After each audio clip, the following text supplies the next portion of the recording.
চাকরি, ব্যবসা নাকি ফ্রিল্যান্সিং, আপনি কোনটা নিয়ে চিন্তা করতেছেন? লাইফের একটা ভুল সিদ্ধান্ত পুরো লাইফটাকে শেষ করে দিতে পারে। আসসালামু আলাইকুম রহমতুল্লাহ।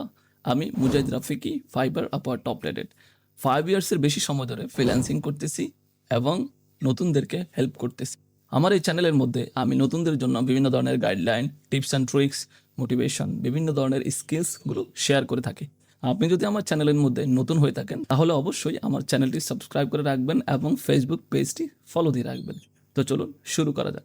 চাকরি এটা কি নিরাপত্তা নাকি একটা পাদ? বর্তমান সমাজে চাকরিকে একটি নিরাপদ ইনকাম সোর্স হিসাবে ধরা হয়ে থাকে। বাস্তবতা অনেকাংশেই তাই।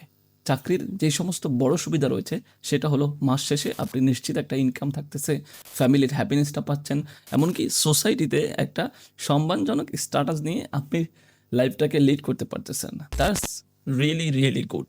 বাট প্রবলেমটা হলো এটার কিছু অসুবিধা রয়েছে। ফর এক্সাম্পল, আপনার মাইন্ডসেটটা খুবই লিমিটেশন হয়ে যায়। আপনি যখন নির্দিষ্ট পরিমাণ অ্যামাউন্ট পাচ্ছেন, নির্দিষ্ট পরিমাণ স্যালারি পাচ্ছেন, নির্দিষ্ট সময়গুলো নির্দিষ্ট ওয়েতে ব্যয় করতেছেন, তখন আপনার ব্রেন, আপনার সব কিছু লিমিট হয়ে যাচ্ছে। ফলে আপনি পুরো ওয়ার্ল্ডটাকে বা ডিজিটাল দুনিয়াটাকে আপনি এক্সপ্লোর করতে পারতেছেন না, রিসার্চ করতে পারতেছেন না এবং এক্সিকিউশন করার তো কোনো বিন্দুমাত্র সুযোগই পাচ্ছেন না। কিন্তু উপায়টা কি? উপায়টা আমরা এই ভিডিওতে শেষে বলবো।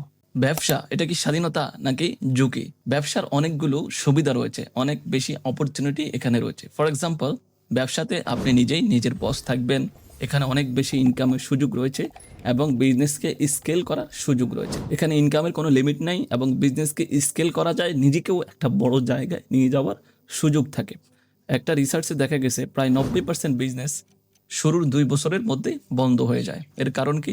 ক্যাপিটাল থাকে কিন্তু সঠিক নলেজ থাকে না, প্ল্যান থাকে না, অথবা সেই বিজনেস করতে গিয়ে ধৈর্য ঠিকমতো থাকে না। এবার আসি সবচাইতে আলোচিত এবং সর্বশেষ টপিক নিয়ে, সেটা হলো ফ্রিল্যান্সিং। ডিজিটাল এই সময়ে সবচাইতে স্মার্ট ডিসিশন হলো ফ্রিল্যান্সিং শুরু করা। শুধুমাত্র একটা ল্যাপটপ, একটা ইন্টারনেট এবং একটা স্কিল, এই 3টা জিনিস যদি আপনার কাছে থাকে তাহলে অবশ্যই আপনি গ্লোবাল মার্কেটে কাজ শুরু করতে পারেন এবং ভালো একটা ইনকাম জেনারেট করতে পারেন। ফ্রিল্যান্সিংয়ের অনেকগুলো অসুবিধা রয়েছে কিন্তু এর সুবিধাটা সবচাইতে বেশি। ফর এক্সাম্পল, আপনি ঘরে বসে আয় করতে পারবেন, ডলার ইনকাম করতে পারবেন, চাকরি প্লাস ফ্রিল্যান্সিং দুইটাই একসাথে করতে পারবেন এবং ভালো একটা ইনকাম জেনারেট করতে পারবেন এবং সময় নিজের কন্ট্রোলে থাকে। কিন্তু এখানেও একটা বড় মিথ আছে, সেটা হলো ফ্রিল্যান্সিং ইজি না।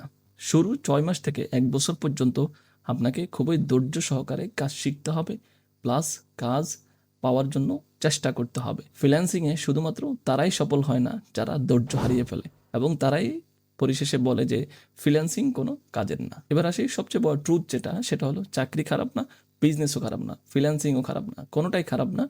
খারাপ হয় তখন যখন আপনি না জেনে, না বুঝে এবং নিজের ক্যাপাসিটিকে মেজার না করেই আপনি একটা ডিসিশন নিয়ে ফেলেন। এবার আসি আপনার জন্য সবচাইতে বেস্ট কোনটা হবে। যদি আপনি সেফে খেলতে চান তাহলে আপনি চাকরি করুন, যদি আপনি রিস্ক নিতে চান তাহলে আপনি ব্যবসা করুন, আর যদি আপনার মধ্যে শেখার মতো মন মানসিকতা থাকে, ধৈর্য থাকে, শিখতে ভালোবাসেন, তাহলে আপনি ফ্রিল্যান্সিং করুন। তবে মনে রাখবেন, স্মার্ট লোকেরা কি করে জানেন? তারা চাকরি করে পাশাপাশি ফ্রিল্যান্সিং শেখে এবং একটা সময় পরে গিয়ে তারা নিজের স্কিল দিয়ে নিজের বিজনেসকে দাঁড় করিয়ে ফেলে। এই ভিডিওর মাধ্যমে যদি আপনি বিন্দুমাত্র উপকৃত হয়ে থাকেন, সামান্যতম জিনিসও শিখে থাকেন, তাহলে অবশ্যই চ্যানেলটি সাবস্ক্রাইব করে দেবেন। আর আমার এই ইউটিউব চ্যানেলের মধ্যে আমি আপনার লাইফের অনেক বিষয় নিয়ে কথা বলবো, যেগুলোর মাধ্যমে আপনি সত্যিই উপকৃত হতে পারবেন। অবশ্যই কমেন্টে জানাবেন আপনি কোনটা সবচাইতে বেশি পছন্দ করেন, চাকরি নাকি ব্যবসা নাকি ফ্রিল্যান্সিং।